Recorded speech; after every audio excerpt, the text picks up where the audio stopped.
What's up, everybody? Welcome back to the Live with Brandon Blakeney podcast. Of course, I'm your host, Brandon Blakeney, aka Brandon Lee TV. Back at it again, my friends, with another banger for you. So kick back, relax, and come take a ride with me. You are now locked into the Live with Brandon Blakeney podcast. Here is your host, Brandon Blakeney.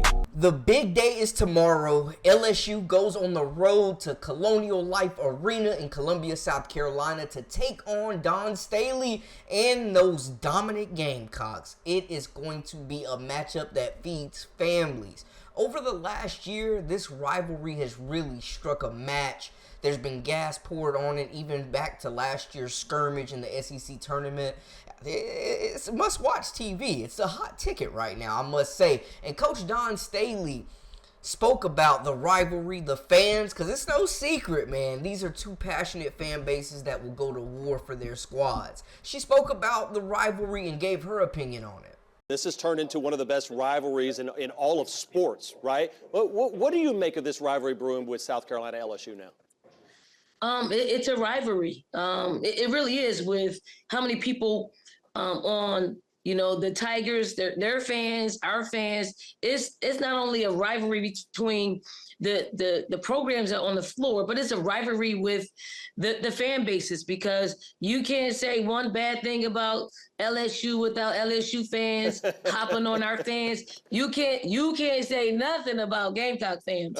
Like, nothing that is not positive, or else, they're jawing back and forth. But I think it's so very good for our game that people are very interested in this rival. We're fortunate but unfortunate. College game day isn't going to be here, but I'm sure the people that's going to pack Colonial Life Arena at 5 p.m. on Friday are going to get a treat. They're going to get their money's worth. Coach, you talked about the players. You talked about the fan bases. I love it. How about the coaches in this rivalry? Kim's Kim and I'm me. I think we both have strong personalities. We both want to win and are super competitive, but we also know it is not about us. It's more about the players and their ability to execute out there on Friday at 5 p.m. These are the two most passionate fan bases in women's college hoops, in my opinion. I mean, you like Don said, like Coach Staley said, you can't say nothing about Gamecock fans or they on your rump. You can't say nothing about LSU or they fans or they on your rump. And I have experienced it personally. I love the passion of these two fan bases, and I think it's absolutely great for the game. This is a mega matchup. Now, the last time these two teams played in South Carolina, back in 2023, South Carolina was 25-0. LSU was 23-1. Kim Mulkey's first season. LSU got the brakes beat off of them, 88-64 by South Carolina that year. That was on February 12th, 2023.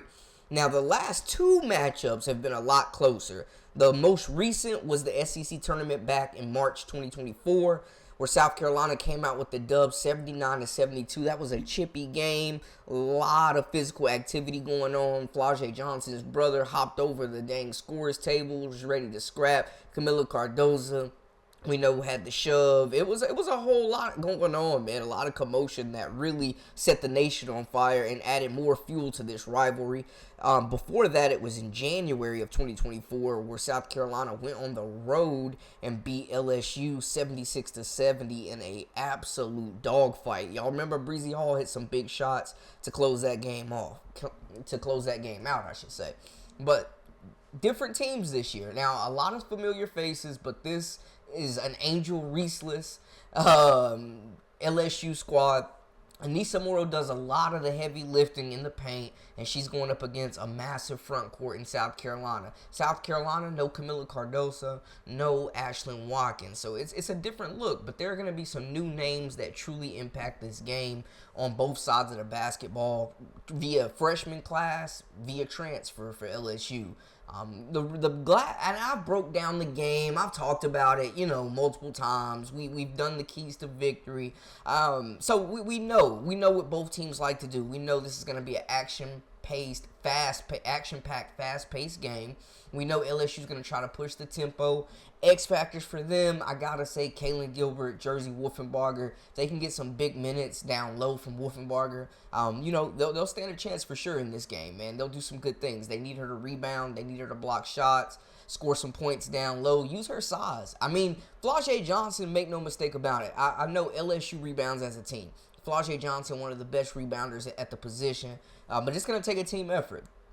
It can't all be on Anissa Morrow battling this front line. Samaya Smith going to have to come in and bring her A game as well.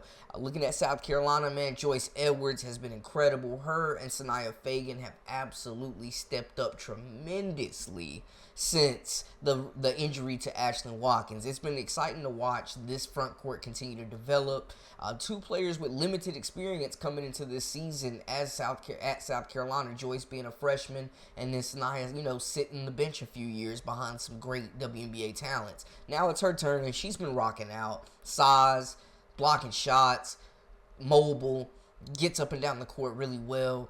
Back to the basket game, nice touch, great footwork. Like, she's been incredible. Joyce Edwards has been phenomenal. SEC Freshman of the Week this past week, or this week, I should say, earlier. Just another career high, 21 points. She continues to just be a dominant force in the paint. Back to the basket, can shoot the mid-range, runs the court extremely well at 6'3". And, the backcourts are going to have a lot to do with this game. Who's going to take and make the three? LSU, can they continue to get those ISO buckets, isolate these defenders from South Carolina, where other guards have had experience or have had more just success battling this team in ISO situations more so than letting them set up that half-court team defense that South Carolina likes to do. They lock it down. You got three of the best ISO players in the country, and honestly, four with Kaylin Gilbert included as well. Four players that can definitely get you a bucket at any time during the game. South Carolina, you're going to want to wear these ladies down. You're going to want to throw pressure and throw waves of bodies in depth like they have continued to do all year with the likes of Malaysia Full-Wiley, Raven Johnson, Tahina Powell, Breezy Hall, Tessa Johnson, Maddie McDaniel. Like, they have a very deep backcourt of players that do a lot of great things and bring different skill sets to the game. Raven Johnson, the utility player, the leader on the court with Tahina Powell. She will have her open looks. They're gonna let her shoot the rock, and she's shooting better the last two games. Like, it's not a bad shot. It looks like it's going in most times. It just doesn't for the most part, but I think she will come up big in this game if they leave her open. She's been known to knock down a few corner threes in her career. Tina Powell's been Mrs. Consistent in that backcourt. Malaysia Full-Wiley is just super explosive. The matchup between Malaysia Full-Wiley and Kaylin Gilbert is going to be a big one. Which one of them has the biggest impact off the bench? That is going to be very exciting to see. I know some people are saying, they may end up guarding each other a few times. People think that Full-Wiley could be the X factor to hold Kaylin Gilbert. Gilbert, just instant offense as well. Miracle Shepherd, another guard for LSU that can hold her own. She's competed in this conference. She has competed in college basketball. She's been around, veteran presence for this group. Cheyenne Day Wilson, another player. This is her third conference. She's played a lot of meaningful basketball games. So LSU is a totally different team in the backcourt. I think they're a better team coming into this game than they were last year. Deeper backcourt, more production, a better offense. They're playing faster. Even when they go to this small ball death lineup with four guards and Anissa Morrow, it could cause problems. It definitely could cause problems, man. These are going to be two teams that want to come out to a hot start, that want to force turnovers, that want to, get to the basket. LSU, they're going to want to get Anissa Morrow touches early. They're going to want Flau'jae and Michaela Williams to create space and get those mid-range jumpers falling and get to the cup and play fast in transition. South Carolina looking to limit those looks, looking to pound the paint, looking to crash the glass and dominate that aspect of it, which I think, the strength right now on the glass would go to South Carolina in my opinion. But yeah, I think it's just going to be a mega matchup.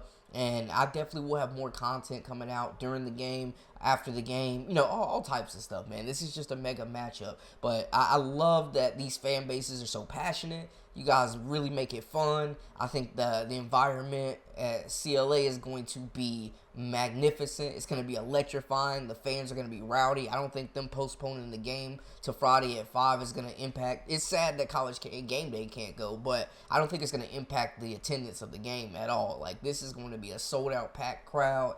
LSU is used to playing in big crowds, getting everybody's best shot. They are going into hostile territory, and a lot of these players on this team are going into South Carolina for the first time.